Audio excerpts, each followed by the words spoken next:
నంద్యాల జిల్లా ఆత్మకూరు పట్టణంలోని స్థానిక ఎంపీడీఓ కార్యాలయం నందు శ్రీశైలం నియోజకవర్గ శాసనసభ్యులు ఎమ్మెల్యే బుడ్డ రాజశేఖర రెడ్డి ఆధ్వర్యంలో నూతన గృహ నిర్మాణ లబ్ధిదారులకు పట్టాల పంపిణీ కార్యక్రమం నిర్వహించడం జరిగింది. ఈ కార్యక్రమంలో ఎమ్మెల్యే బుడ్డ రాజశేఖర రెడ్డి మాట్లాడారు.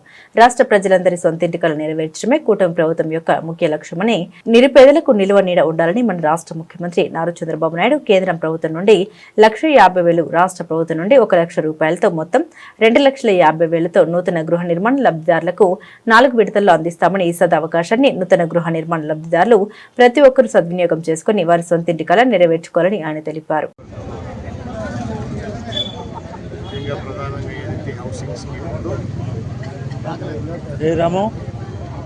రూరల్ అంతా కూడా హౌసింగ్ గృహ ప్రవేశాలు చేసుకోవడం జరిగింది. దాదాపు రాష్ట్ర వ్యాప్తంగా 6 లక్షల ఇల్లులు ఈరోజు గృహ ప్రవేశం జరిగినాయి. 3 లక్షల చిల్లర. అలాగే అర్బన్ ఏదైతే మున్సిపాలిటీస్ ఉన్నాయో దానిలో కూడా స్టేట్ వైడ్ దాదాపు 42,000 ఇళ్లకు శాంక్షన్స్ కూడా ఈరోజు ఇవ్వడం జరిగింది. దాంట్లో భాగంగా మన జిల్లాలో 2,350 ఇల్లులు శాంక్షన్ అయినాయి.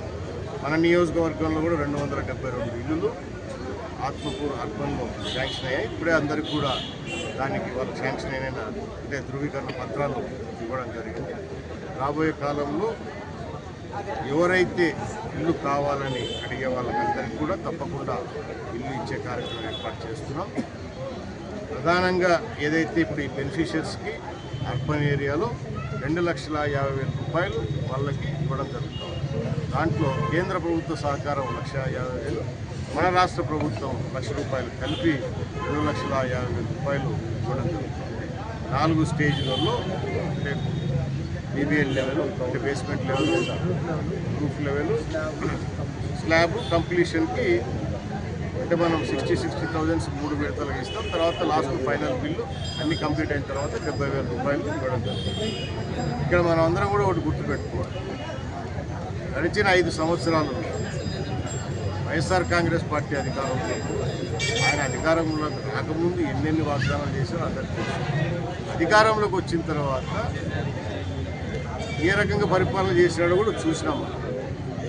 కేవలం కేంద్ర ప్రభుత్వం ఇచ్చిన డబ్బును మాత్రమే, అది కూడా సక్రమంగా ఇవ్వకుండా ఈరోజు మీరు చూసింటారు.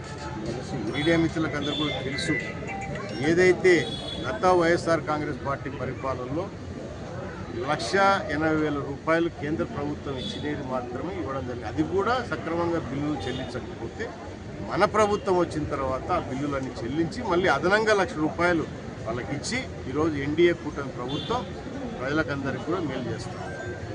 అయినా వాళ్ళు ఏమి చేయకపోగా మళ్ళీ అసలు వాళ్ళకి ఎన్నిసార్లు మనం మాట్లాడినా, ఎన్నిసార్లు చెప్పినా, సిగ్గు ఎగ్గు లేని వాళ్ళకి ఏం చెప్పినా ఏం ఎక్కదు వాళ్ళకి.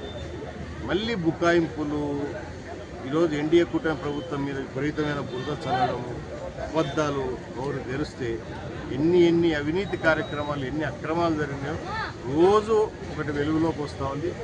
ప్రతి విషయం కోర్టుల చుట్టూ వీళ్ళు తిరుగుతూ ఉన్నారు, జైల్లో పాలవుతూ ఉన్నారు. ఇన్ని జరుగుతూ ఉన్నా కూడా వాస్తవాలు మాట్లాడకుండా మన మీద కక్ష సాధింపు చర్యలు అని చెప్పేసి మాట్లాడతాం. చట్టపరంగా మీరు చేసిన తప్పు